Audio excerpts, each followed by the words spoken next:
Saudiya Arabiston doiralari 13 yoshli o'smir qizni o'z ichiga olgan 4 nafar Uyg'ur musofirni Xitoyga o'tkazib berishni to'xtatib qo'ygan. Kishilik huquq tashkilotlarining bu vaqtdagi xabarlarida Saudiya doiralarining tutqunlarni 13 aprel chorshanba kuni Riyoddan Guangzhouga uchadigan aeroplanda Xitoyga yo'lga solmoqchi bo'lganligi ilgari surilgan. Xabar qilinishicha, xalqaro kechirim tashkiloti bu 4 tutqunning Xitoyga qaytarilishidan to'xtatib qo'yilganligini qayd qilish bilan bir vaqtda ularning yanada xatar ostida ekanligini aytgan.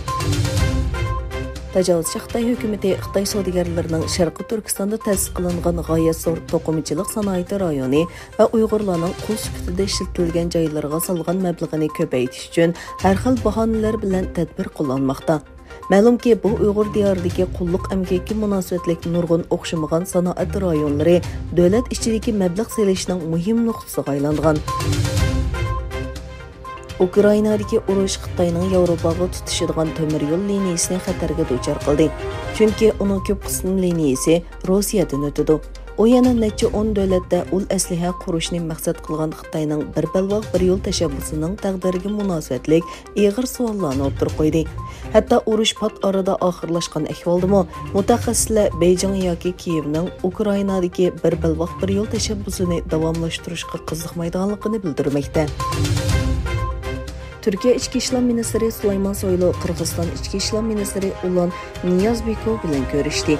Türkiye Ovozi radiosuning xabar qilishicha, Türkiye va Qirg'izistonning terrorizm va tashkillik jinoyat qatorliq jihatlarda hamkorlikni davomlashtirganligini bayon qilgan Soylu, ikki davlatning uchur va axborotdan o'rtaq bahramand bo'lishni yaxshi payt ekanligini eskartdi. Ukraina prezidenti Zelsinkining muavin yordamchi kotibi Ehvar Chokva o'zlarining davlatining Yevropa ittifoqiga a'zo bo'lish musobaqasini boshlaydigan hujjatni to'ldirganligini aytdi. Yevropa ittifoqi komitetining raisi Ursula von der Leyen 4-oyning 8-kuni Kiyev ziyorati jarayonida Ukrainaning Yevropa ittifoqiga a'zo bo'lishning tunji qadami bo'lgan bu hujjatni Ukraina prezidenti Zelsinkiga bergan.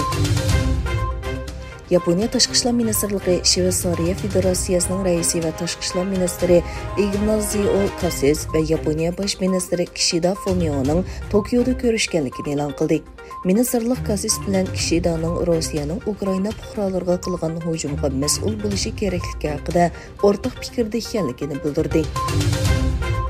Arab Birleşme Xalifaligining Isroiliya shirkati tadqiq qilib yasab chiqqan Pegasus, ya'ni uchar ot yumshoq detali orqali Angliya bosh ministrligi ishxonasini o'g'irlikcha anglaganligi o'tirib qo'yildi.